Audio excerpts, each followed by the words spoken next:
அத்த, என்ன அத்த இன்னும் அதையே நினைச்சிட்டு இருக்கீங்களா? விடுங்க அத்த. நம்ம குலதெய்வம் நம்மள கைவிடாது. நான் சொல்றத நம்புங்க. சரி, நான் போய் அம்மன் கிட்ட வேண்டிக்கிறேன். எல்லாம் நல்லபடியா நடக்கும். இந்தாங்க, முதல்ல இந்த பிரசாதத்தை சாப்பிடுங்க. இல்ல ராசாத்தி, என் மனசு சமாதானம் ஆகவே மாட்டேங்குது. இத்தனை வருஷம் கழிச்சு நம்ம வீட்டுக்கு ஒரு வாரிசு உருவாயிருக்குன்னு சந்தோஷப்பட முடியாத மாதிரி ஒவ்வொன்னும் நடந்துகிட்டு இருக்கு. அத்தை, விடுங்க. எல்லாத்தையும் அந்த அம்மன் பார்த்துப்பா. எல்லா தடைகளையும் உடைச்சிட்டு தான் என் புள்ள வரணும்னு இருக்கு. என்ன பண்றது? அத்தை, இங்க பாருங்க. கண்டதையும் நினைச்சு ஃபெயில் பண்ணிட்டு இருக்காதீங்க.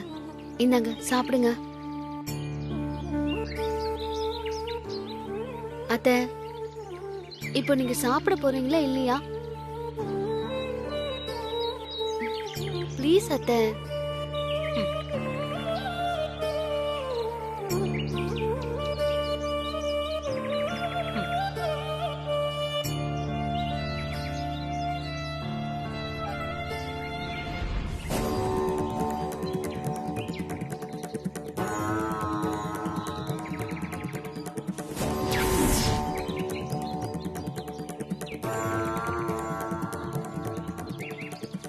ஆத்தா, என்ன நடக்குதுன்னு எனக்கு ஒண்ணும் புரியல. ஆனா எல்லாத்தையும் நீ பார்த்துட்டு தானே இருக்க. என் வயித்துல ஒரு கரு உருவாயிருக்குன்னு தெரிஞ்சதும் நானும் என் மொத்த குடும்பமும் எவ்வளவு சந்தோஷமா இருந்தோம். எல்லாம் உன் கருணையால தானே எங்க எல்லாருக்குமே தெரியும்.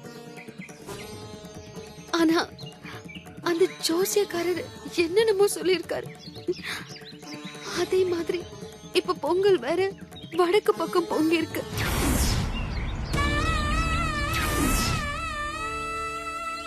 இங்க நடக்கிற விஷயத்துக்கெல்லாம் என் வயத்துல வளர்ற குழந்தைதான் காரணம்னு சொல்றாங்க. இன்னும் இந்த உலகத்தையே பார்க்காத என் குழந்தை மேல பழிய போடுறாங்க. இது எல்லாத்தையும் நீ பார்த்துட்டு தானே இருக்க.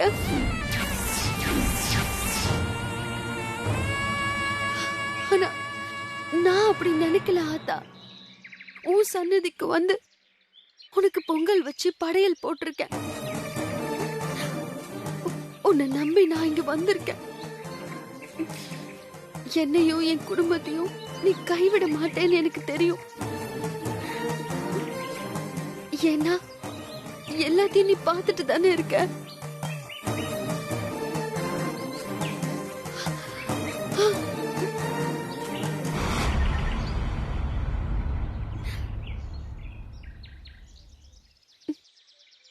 இப்ப சொல்ற ஆத்தா, என் புருஷன் எந்த குத்தமும் செய்யாதவர். கண்டிப்பா அவர் ஜெயில இருந்து வருவாரு.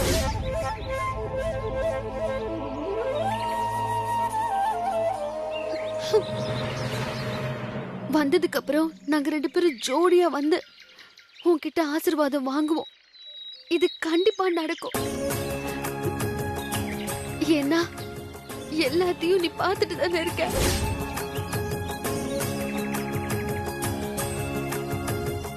உன் ஆசீர்வாதத்தால இந்த குழந்தைய நல்லபடியா பெத்தெடுத்து ஒரு வயசு ஆனதும் உன் சன்னதியில பொங்க வச்சு உனக்கு படையல் போட்டு என் குழந்தைக்கு முடி இறக்கி காது குத்துவேன்.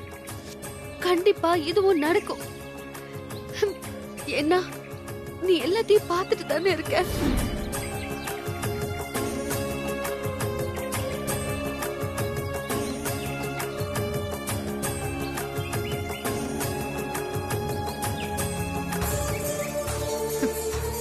என்னடி ஆத்தா கிட்ட மடிப்பிச்ச கேக்குறியா? நீ என்ன வேண்டுனாலும் நான் இருக்கிற வரைக்கும் உன்னை நிம்மதியாவே வாழ விட மாட்டேன். உன் குழந்தைய பிறக்கவும் விட மாட்டேன். அத கருவிலேயே கலக்கல நான் கண்மணி இல்லடி.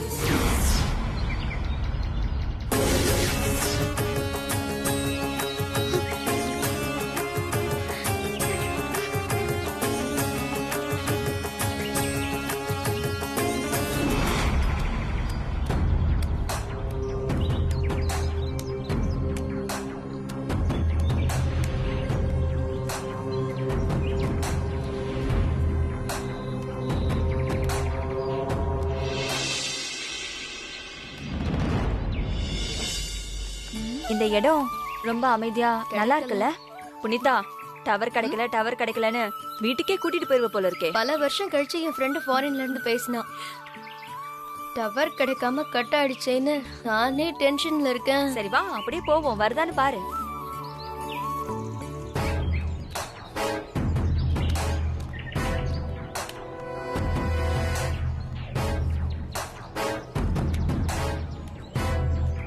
காளியாத்தா, ஓ பக்தருக்கு ஒரு ஜோக்கரை கொடுமா.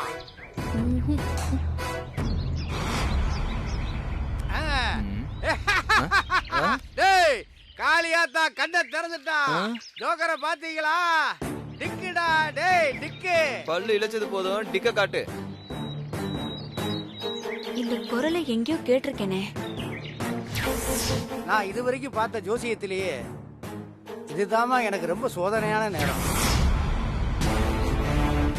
போடுங்கடா பணத்தை. சித்தி, என்னாச்சு சித்தி? இவன் தான் ராசாத்திக்கு குழந்தை உருவான நேரம் சரியில்லை, குடும்பத்துக்கு ஆகாதுன்னு சொன்னவன். இவனா அவ? இவன் ஜோசியர் மாதிரி தெரியலையே.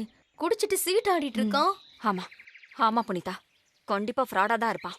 இவனை புடிச்சு சாத்துல ராசாத்திய பத்தி சொல்ல சொன்னது யாருங்கிற உண்மையில கண்டிப்பா வெளியே வரும் பாரு. வா போடுங்கடா. யோ, எந்திரியா. போடுமா போடுமா, போடுன்னு கேட்டில. நல்லா போட்டாங்க, வாங்கிக்க. நல்லா 2 சேர்த்து போடுமா. யார் மாணி, எதுக்கு என்ன அடிக்கிற? ஒட்டிக்கிறேனா? உன்னை கொல்லாம விட்டேன்னு சந்தோஷப்படு. என்ன நல்லா பாரு, நான் யாருன்னு தெரியல உனக்கு. மா, என்னம்மா உனக்கு பொய் ஜோசியம் சொல்லி ஏமாத்திட்டானா? இவன் ஜோசியனே இல்லம்மா, பெரிய டுபாக்கூரு. அப்போ நீ சொன்ன எல்லா விஷயமும் பொய்தானா?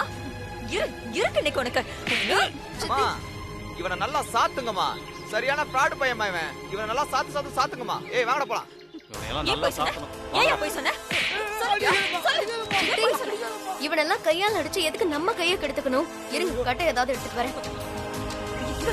விளக்கம் பாரு. சொல்லுறியா?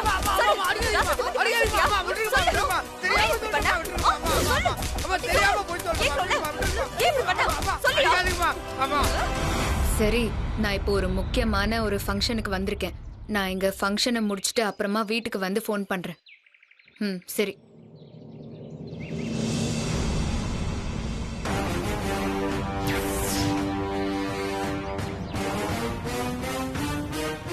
யோ, நீ எதுக்கே இங்க வந்த? யாராவது பார்த்தா பிரச்சனை ஆயிடுப்போது. அம்மா, சீட்டு விளையாட வந்தம்மா. ஒரு 500 ரூபாய் இருந்தா கொடுங்கம்மா. என்னது? யோ, என்ன விளையாடுறியா? விளையாடாதாம்மா. சீட்டாட்டத்துல காசை விட்டுவிட்டேன், விட்டதை பிடிக்கணும்ல. பேசின பணத்தை நான் அப்பவே கொடுத்துட்டேன். அதுக்கு மேல சல்லி பைசா தரமாட்டேன். போ. நீங்க 500க்கே யோசிக்கிறீங்க. அவங்க 1000 தர ரெடியா இருக்காங்க. நான் அவங்க கிட்டே வாங்கிக்கிறேன். யார் 1000 தரத்துக்கு ரெடியா இருக்காங்க? அவங்க தான்.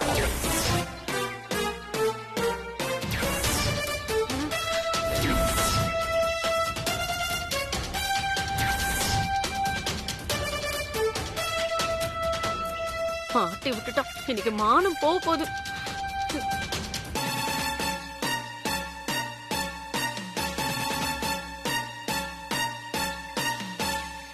அம்மா, என் வேலை முடிஞ்சிருச்சு, நான் வர்றேம்மா. நீ எல்லாம் திருந்தவே மாட்டியா? திருந்திட்டாதான் உலகமே அழிஞ்சிருமே.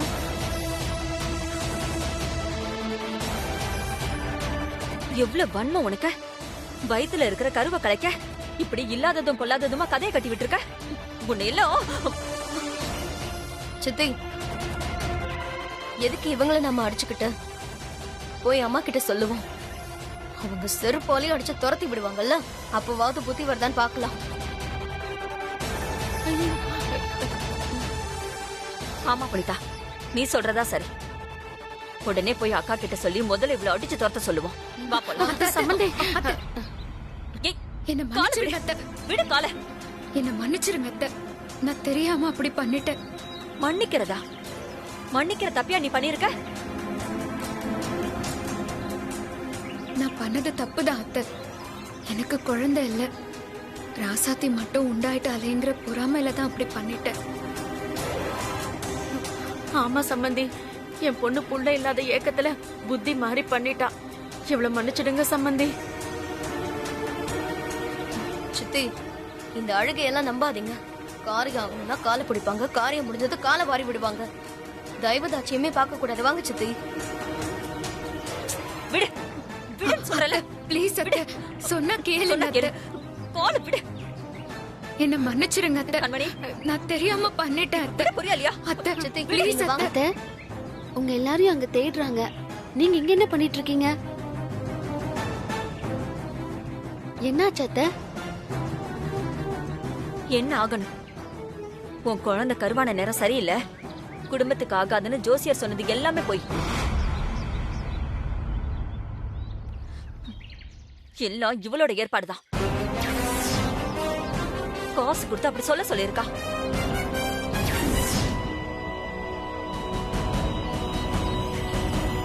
இப்போ உண்மை தெரிஞ்ச உடனே அக்கா கிட்ட போய் சொல்ல விடாம என் காலை பிடிச்சு கெஞ்சிட்டு இருக்கா.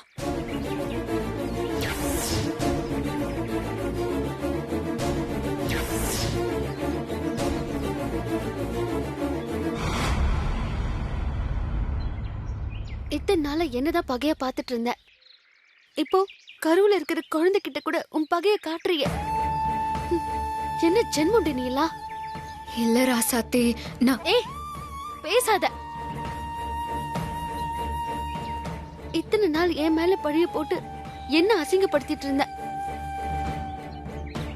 இப்போ என் குழந்தை மேலயும் பழிய போடுறியா?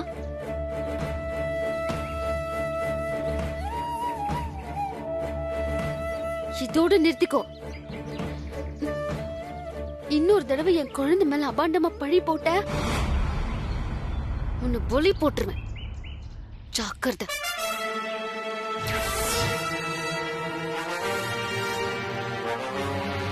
அத்தை, அவ கிடக்குறா, நீங்க விட்டுட்டு வாங்க. இவ செஞ்ச தப்ப சொல்லி எல்லார் நிம்மதியும் கெடுக்க வேண்டாம். இவ செஞ்ச தப்புக்கு அந்த ஆத்தாவே தண்டனை கொடுப்பா. நீங்க வாங்க அத்தை, போலாம்.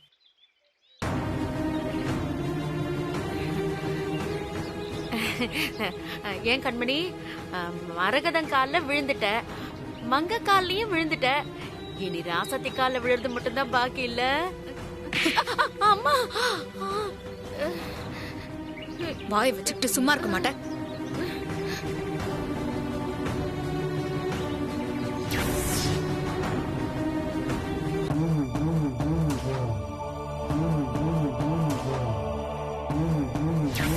வா போலாம். அத்தை, சம்பந்தி. அத்தை, ஏய், என்ன காலை மன்னிச்சிருங்க அத்தை. விடு காலை. என்ன மன்னிச்சிருங்க அத்தை. நான் தெரியாம அப்படி பண்ணிட்டேன். மன்னிக்கிறதா? மன்னிக்கிற தப்பியா நீ பண்ணிருக்க?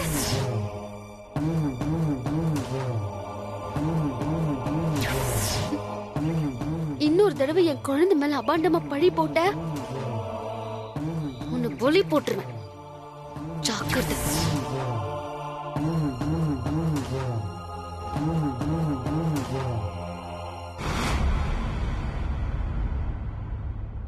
ஏண்டி கண்மணி, உன் முகத்துல எள்ளும் கொள்ளும் போட்டா அப்படியே பொரிஞ்சிரும் போல இருக்க. என்ன, நீ கோயில நடந்த சம்பவத்தையே நினைச்சிட்டு இருக்கியா? பின்ன நினைக்காம என்ன மறந்துட சொல்றியா? அந்த ராசாத்தி மறக்கிற மாதிரியான காரியத்தையா பண்ணிருக்கா? எல்லாருக்கும் முன்னாடி அவளை மன்னிச்சு விட்டுருங்கன்னு சொன்னப்போ எனக்கு எப்படி இருந்துச்சு தெரியுமா? இப்பவே அந்த ராசாத்தி இவ்ளோ அலப்பற பண்றா. அவளுக்கு குழந்தைன்னு ஒண்ணு வந்துருச்சு, அவ்வளவுதான். எல்லாரும் அவளை தலை மேல தூக்கி வச்சுக்குவாங்க. நானும் பாத்துக்கிட்டு தான் இருக்கேன். நீயும் அந்த ராசாத்திக்கு குழந்தை பிறக்க கூடாதுன்னு எவ்வளவோ பிளான் பண்ற. ஆனா எல்லாத்தையும் அவ்வளோ சர்வசாதாரணமா காலி பண்றா ராசாத்தி. மா, அதிகாலையில தான் இருட்டு அதிகமா இருக்கும். ஏன் தெரியுமா? ஏன்னா சீக்கிரமே விடிய போகுதுன்னு அர்த்தம். அதே மாதிரி தான் இதுவும். இப்ப நமக்கு கஷ்டம் அதிகமா இருக்குன்னா என்ன அர்த்தம்? சீக்கிரமே விடியல் வரப்போகுதுன்னு அர்த்தம். என்னம்மா, நான் சொல்லிக்கிட்டே இருக்கேன், நீ பாட்டுக்கு அப்படியே பார்த்துட்டே இருக்க. கண்மணி, என் வாயை கலராத. அப்புறம் நான் ஏதாவது ஏடா கூடமா சொல்லிட போறேன். என்னம்மா, உன் பேச்சே சரியில்லையே. பின் என்ன கண்மணி, நீ எப்ப பார்த்தாலும் நம்பியார் மாதிரி அந்த ராசாத்தி வாழ்க்கை கெடுக்கிறதுக்கு பிளான் போடுற. ஆனா அவ எம்ஜிஆர் மாதிரி 3 அடி வாங்கிட்டு நீ போட்ட பிளான திருப்பி உனக்கே ஆப்பா வச்சிடுறா. ஒரே சைடு யோசிக்கிறத முதல்ல விடு. நீ இன்னைக்கு வரைக்கும் ராசாத்திக்கு வாரிசு வரக்கூடாதுன்னு யோசிச்சே தவிர உனக்கு ஒரு வாரிசு வரணும்னு என்னைக்காவது யோசிச்சிருக்கியா?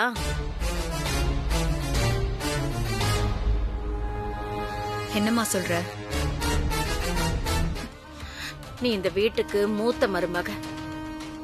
உனக்கு ஒரு குழந்தை பிறந்தா அதுதான் இந்த வீட்டோட மூத்த வாரிசு. அத பத்தி நீ ஏன் யோசிக்க மாட்டேங்கிற? நீ சொல்றதும் வாஸ்துவம் தாம்மா. ஆனா எனக்கு எங்க அதுக்கெல்லாம் கொடுத்து வச்சிருக்கு? என் புருஷன் தான் அவ வீடே கெதின்னு கிடக்குறாரே. என்னென்ன பண்ண சொல்ற? கண்மணி, ஒரு பொம்பளை நினைச்சா பேனையும் பெருமாள் ஆக்கலாம், அந்த பெருமாளையும் சிவனை ஆக்கலாம். நீ நினைச்சா கண்டிப்பா உன் புருஷனை இந்த வீட்டுக்குள்ள கொண்டுட்டு வர முடியும். அவரை கைக்குள்ள போட்டுக்கிட்டு உன்னையே சுத்தி சுத்தி வர வைக்க முடியும். என்னம்மா சொல்ற? இதெல்லாம் நடக்கிற காரியமா? ஊர் பேர் சொன்னவ போறதுக்கு வழியா சொல்ல மாட்டேன். நான் சொல்ற மாதிரி பண்ணு, உன் புருஷன் உன் காலடியிலேயே விழுந்து கிடப்பான். கிட்ட வா.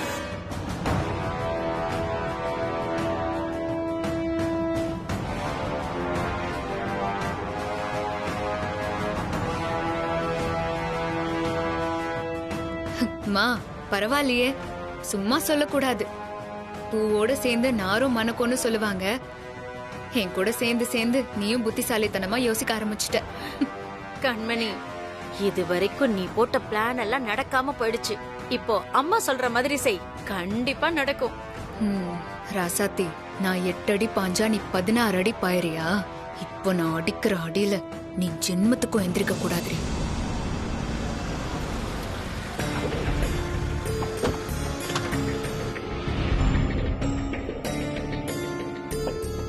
ராசாத்தி, அம்மா ராசாத்தி, நம்ம எல்லாரும் குடும்பத்தோட போனது ரொம்ப நல்லா இருந்துச்சு. அத்தை யாரோ கூப்பிடுறாங்க. யாருன்னு பாரு.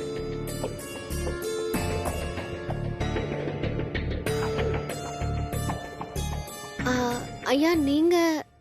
நான் தாம்மா ஸ்னேகாவோட அப்பா.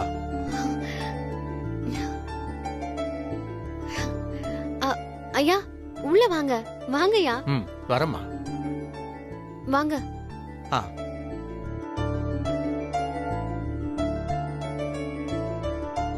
வாங்கய்யா உட்காருங்க. ராசாத்தி, யார் இது? அத்தை, நம்ம ஸ்னேகாவோட அப்பா. அப்படியா? வணக்கங்க. வணக்கம்மா. உட்காருங்க ஐயா. உட்காரு. சொல்லுங்க ஐயா, என்ன விஷயம்? உன்னதாமா பார்த்து பேசிட்டு போலான்னு வந்தேன். அப்போ ஏதோ ஒரு கோவத்துல குமரனை கல்யாணம் பண்ணக்கூடாதுன்னு சொல்லிட்டேன். ஏன் அந்தஸ்துக்கேத்த மாப்பிள்ளைய தான் கட்டணும்னு நான் ரொம்ப பிடிவாதமா இருந்தேன். அவளும் குமரனை தவிர யாரையும் கட்ட மாட்டேன்னு பிடிவாதமா இருந்து வீட்டை விட்டு வெளியே வந்து என்னெல்லாமோ நடந்து போச்சு. அது மட்டுமா, உடம்பு வேற முடியாம இருக்கா. ஆமாங்க ஐயா, ஸ்னேகா பாவம். என்ன பண்றது? விதி அவளோட வாழ்க்கையில விளையாடிருச்சு.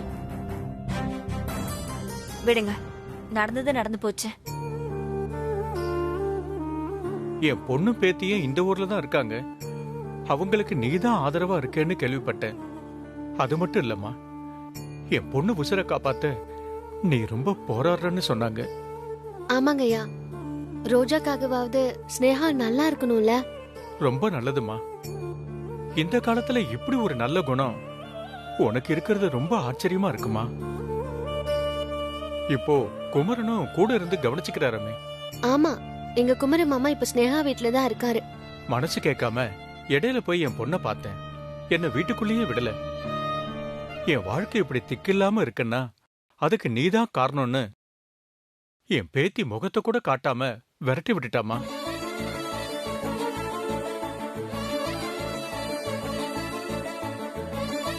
ஆனா ஸ்னேகாவை நான் கூப்பிட்டா வரமாட்டா.